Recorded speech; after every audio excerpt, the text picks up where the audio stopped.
Welcome to Recap King. In this video, we will explain Olympus Has Fallen. This movie tells the story of a former Secret Service agent who finds himself trapped inside the White House in the wake of a terrorist attack and works with national security to rescue the president from the terrorist who wants to detonate nuclear bomb in the U.S.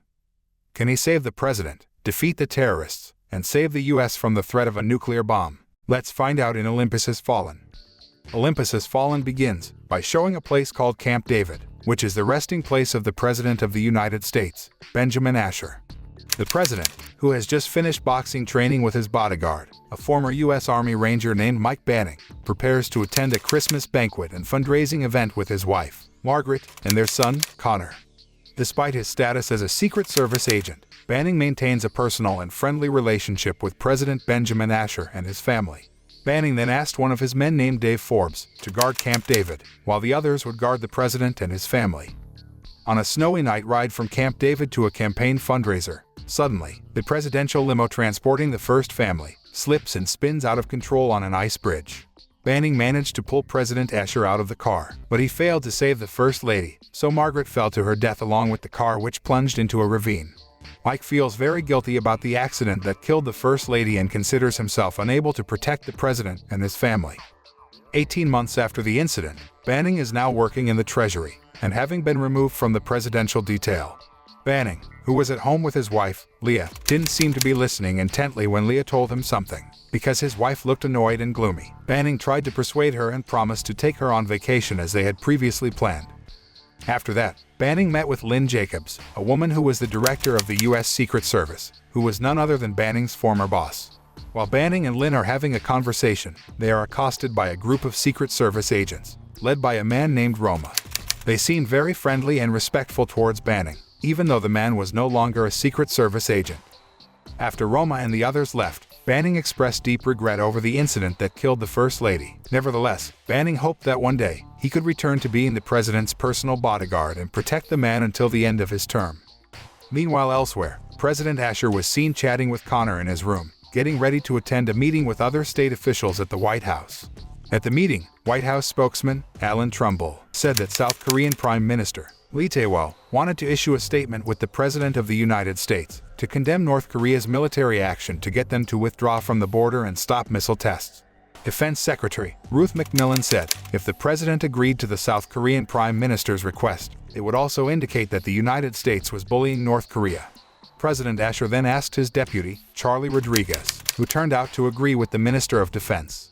When it was finally time for a meeting between the President of the United States and the Prime Minister of South Korea at the White House, Lee Tae-wol introduced his personal bodyguard, named Park, to the White House security forces. On the other hand, an unidentified aircraft entered United States airspace without permission. When United States fighter jets tried to communicate, they instead attacked the fighter jet and headed toward the White House. Knowing the air attack, Rome immediately acted quickly by securing President Asher and other important officials into the underground bunker. All the troops on guard at the White House were getting ready to face the attack. Not long after, the plane that had attacked U.S. fighter jets was seen flying low over the Washington, D.C. area and launching airstrikes on civilians who were running for safety in panic. Elsewhere, Banning, who was in his office, saw the rioting at the White House and rushed over. U.S. Air Force troops managed to bring down the plane, but that was not the end of everything. Banning soon noticed a ground attack from mercenaries disguised as civilians. They stormed the White House and killed most of the White House Defense Forces. When a major battle between the mercenaries and the White House Defense Forces is taking place in front of the White House, unexpectedly, Park and his men attack the president's guards with the help of the defected Dave Forbes. During the attack, Roma contacted Lynn and told her, Olympus has fallen, before being killed. The terrorists then took President Asher hostage and all state officials who were there. All attacks outside and inside the White House were planned by a group of North Korean terrorists, calling themselves Koreans for United Freedom. Meanwhile, Banning finally managed to infiltrate the White House when the terrorists had taken control of the place and killed the White House security forces. Park then asked his henchwoman, a technical expert named Lim, to sabotage the White House's security and weapons systems, and fly drones to monitor the movement of U.S. military forces. After that, the terrorists contacted the Pentagon via video call and killed Prime Minister Lee Tae-wol right away. Park then appears on the screen and says that they have President Asher and all the other important officials hostage. Park then asked the Pentagon to withdraw its troops standing guard in front of the White House. The Pentagon leadership had no other choice but to comply with Park's request, because he didn't want President Asher to get hurt. After the entire United States military force was withdrawn, the terrorists finally controlled the White House completely and threw away the United States flag. On the other hand, Banning manages to kill several terrorists, then disables internal surveillance and gains access to President Asher's satellite earphones, which he uses to make contact with Lynn and Alan Trumbull, who is now serving as interim president's successor in the Pentagon's emergency briefing room. Lynn then informs Banning that the president and other officials are being held hostage in the bunker, and that his son Connor has not been found.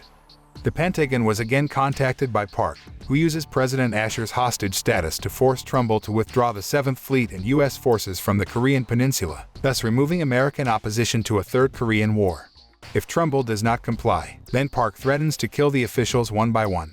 But in reality, Park plans to detonate America's nuclear arsenal to turn the United States into an irradiated wasteland, as a form of revenge for the death of his mother. To carry out his plan, Park needs an access code to the Cerberus system, a secret protocol for controlling all of the United States nukes, the code of which is known only to President Asher, Secretary of Defense Ruth McMillan, and Chairman of the Joint Chiefs Admiral Joseph Honig, who are all on the ground.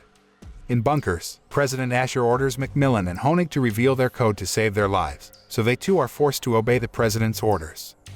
On the other hand, Banning gets information from the Pentagon about the terrorists' wishes, and also the first Cerberus code that has been entered.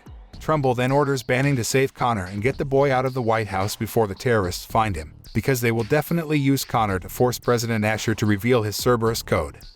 Inside the bunker, Lim watched Connor's movements through the surveillance camera. Park then orders some of his henchmen to kill Banning. As he searched room after room in the White House, Banning finally found Connor hiding behind the walls of the building and smuggling the boy to safety, and be rescued by United States military troops who were manning the White House. After successfully saving Connor from the White House, Banning takes down several terrorists and extracts information from them, which reveals to them that the leader of the terrorist group is a man named Kang Yonsek, who is none other than Park's real identity. Banning also gave the information to the Pentagon. Park, or Kang Yonsek, is one of the most dangerous and most wanted terrorists worldwide. It is known that his mother died because of a landmine belonging to the United States, so Kang also has ambitions to take revenge on the United States for causing his mother to die. Meanwhile in the bunker, Park tries to force the Secretary of Defense to tell him the Cerberus code, but she refuses. Park also tortured McMillan, until President Asher, who could not bear to see the woman being brutally tortured, finally ordered McMillan to reveal her Cerberus code. The Minister of Defense finally obeyed the President's orders, and told him the Cerberus code. During his reconnaissance, Banning kills several terrorists, and ends up meeting with Forbes. At first, Forbes pretended that he was still on the side of the United States, but when he mentions Park's real name, Banning immediately realizes that Forbes is one of the terrorist henchmen. Banning then attacked Forbes and forced the man to lie by telling Park that he had killed Banning, before he ended up killing Forbes. At the Pentagon, Army Chief of Staff Gen. Edward Clegg notices that there are few terrorists on the rooftops, which makes their defenses quite vulnerable to air attacks. Edward then convinces Trumbull to order an air raid by a SEAL team on the White House, and tries to retake the White House from the terrorists. However, Banning advised them to wait, while he would go to the rooftop to check things out there before the Pentagon launched an airstrike. An impatient Trumbull ignored Banning's suggestion, and immediately ordered the SEALs to launch an airstrike on the White House.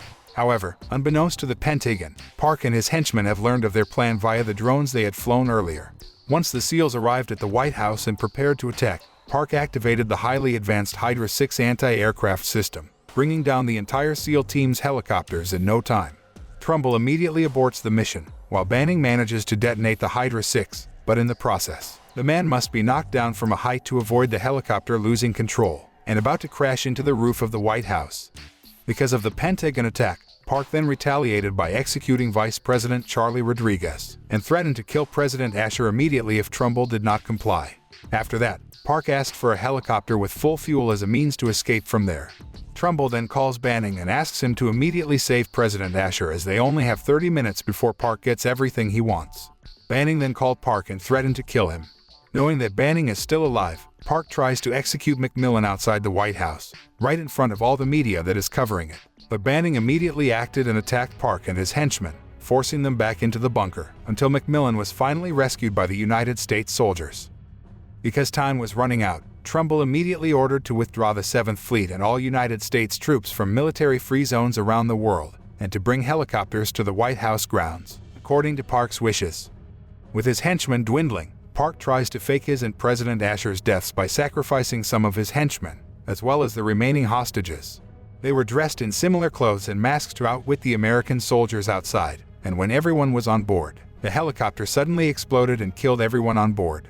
Everyone thought President Asher was dead, but not Banning, who wasn't fooled by Park's trick. He firmly believed that Park was still alive and in the bunker, as was President Asher. Banning then told the Pentagon that he was going to the bunker, as he believed that Park and President Asher were still in there. Meanwhile, with 2 Cerberus codes in hand, Park finally gets President Asher's Cerberus code by using a brute force attack and then activating the United States' largest nuclear control system. Hundreds of millions of people in the United States will perish, and the United States will become a barren and cold country due to the imminent nuclear catastrophe. When Park and his remaining henchmen try to escape, Banning immediately ambushes and kills all of them except Park. However, in the ambush, President Asher is shot by Park in the stomach, until Banning finally confronts and engages in hand-to-hand combat with Park. Seeing a slight gap, President Asher momentarily distracts Park, so that Banning can kill him.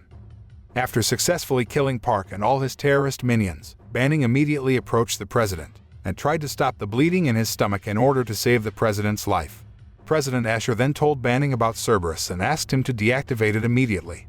With the help of Trumbull and his staff, Banning finally succeeded in deactivating Cerberus and preventing a nuclear disaster from destroying the United States. After that, Banning took President Asher out of the White House so that the president could receive medical treatment. Everyone in the Pentagon seemed relieved and cheered for Banning's success in saving the president and the United States from destruction.